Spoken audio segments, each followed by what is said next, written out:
노아로부터 아브라함까지의 10세대는 하나님의 관대함이 얼마나 큰지를 보여주는 기간이었습니다. 왜냐하면 이 모든 세대들은 하나님의 진노를 불러 일으켰기 때문이죠. 노아의 자손들은 타락의 타락을 거듭하면서 깊은 부패 늪으로 빠져들어가고 있었습니다.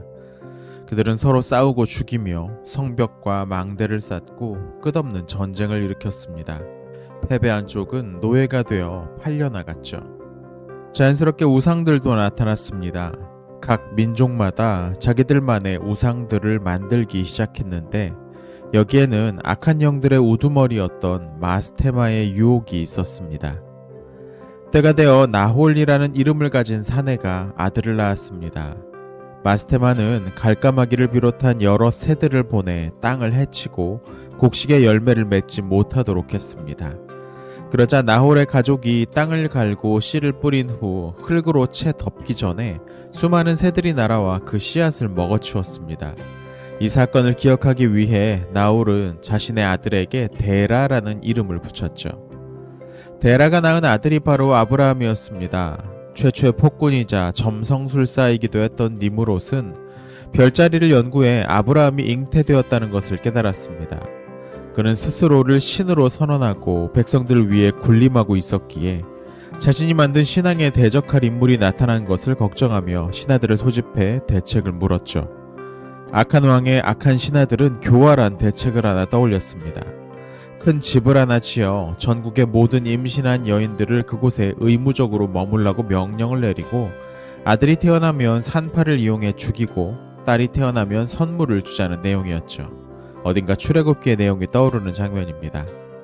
니므롯은 신하들의 조언에 따라 커다란 건물을 짓고 전국의 임산부들을 모두 불러 모았습니다. 그리고 그들이 도망치지 못하도록 군대를 보내 지키게 했죠. 계획했던 것처럼 여자아이가 태어나면 무사히 보내주었지만 사내아이가 태어나면 산파들에게 명령해 죽이도록 했습니다. 아브라함의 어머니였던 엠텔라이도 임신한 지 3개월이 넘어가면서 몸이 불편해지기 시작했습니다. 엠텔라이는 끝까지 자신의 임신 사실을 숨기려고 했지만 데라도 곧 눈치를 챈 것 같았습니다. 데라는 자신들의 신인 니므롯의 말대로 해야 한다고 권했지만 이때 기적이 일어났습니다. 엠텔라이의 뱃속에 있던 아이가 겉으로 봐서는 전혀 표시가 나지 않게 된 겁니다.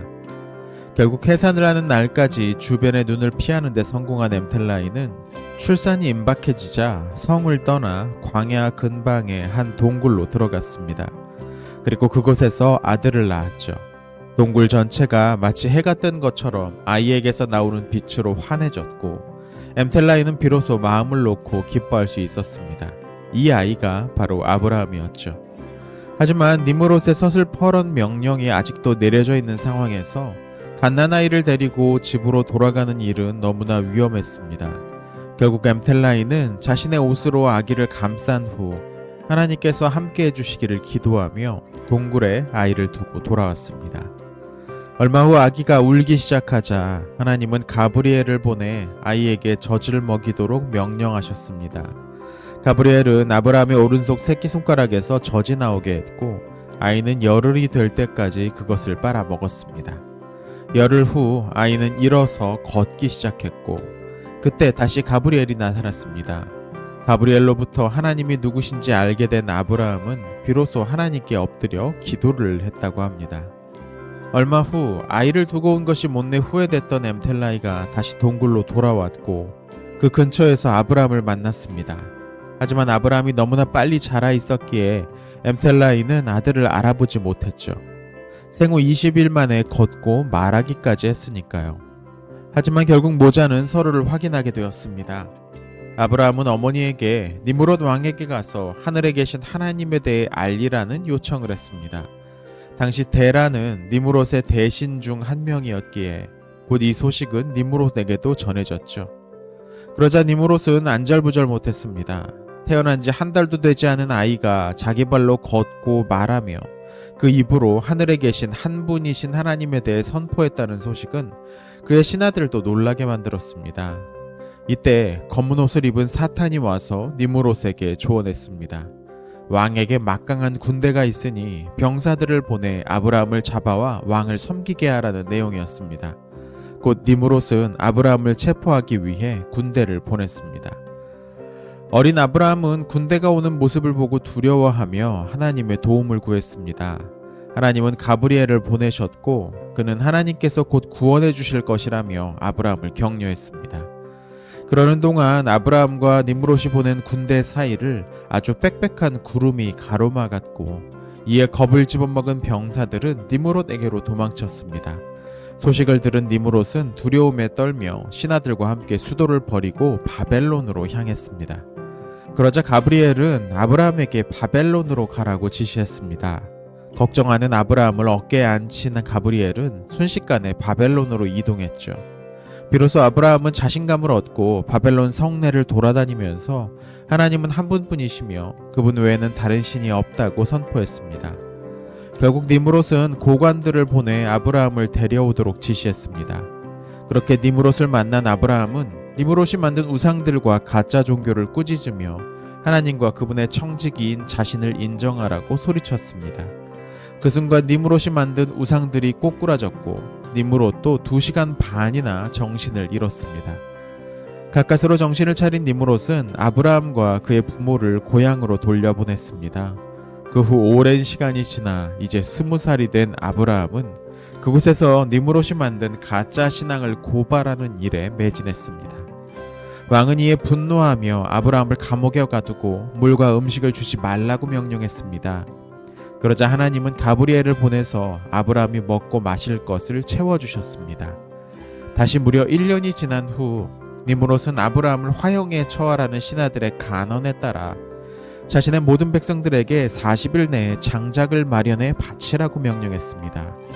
그렇게 쌓인 장작에 불을 붙이자 그 불길이 하늘 높이 치솟았죠.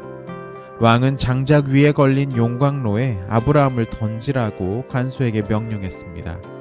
그러나 간수는 1년이나 식량을 제공하지 않았는데도 살아있는 아브라함을 보고 크게 놀라며 아브라함이 가르쳐준 하나님을 믿게 되었습니다. 화가 난 니므롯은 그 간수를 죽이려고 했으나 사형 집행자가 휘두른 칼은 그의 목 앞에서 산산조각이 나고 말았죠. 다시 니므롯은 다른 신하들을 보내 아브라함을 용광로에 던지려고 했지만 언제나 아브라함보다 그를 끌고 가던 신하들이 먼저 불에 타 죽어버렸습니다. 그러자 다시 사탄이 나타나 아브라함을 투석기에 담아 용광로에 던지라는 조언을 했습니다. 투석기로 던져지기 직전 사탄은 아브라함에게 나타나 니므롯 앞에 절하면 용서받을 수 있을 거라고 말했지만 아브라함은 유혹에 굴복하지 않았습니다. 마침내 아브라함을 올려둔 투석기가 발사되었습니다. 하지만 때마침 나타난 가브리엘은 용광로의 불길을 차갑게 식혀버렸고 불타던 장작들에서는 새싹이 돋고 각종 열매들이 맺히기 시작했습니다. 용광로 주변으로 거대한 공원이 만들어진 것 같았습니다. 결국 니므롯도 인정할 수밖에 없었습니다. 그는 아브라함을 죽이려던 자신의 계획을 철회하고 오히려 그에게 많은 선물을 하사하고 왕궁에서 자란 2명의 종도 내어주었습니다. 한 사람의 이름은 오기였고 다른 한 명은 엘리에셀이었죠. 그러나 아브라함이 가장 기뻐했던 것은 이런 선물이 아니라 이 사건을 계기로 아브라함에게 합류해 하나님을 믿기로 한 300명의 무리였습니다. 그렇게 아브라함은 이제 한 부족을 이끄는 지도자로 성장하고 있었습니다.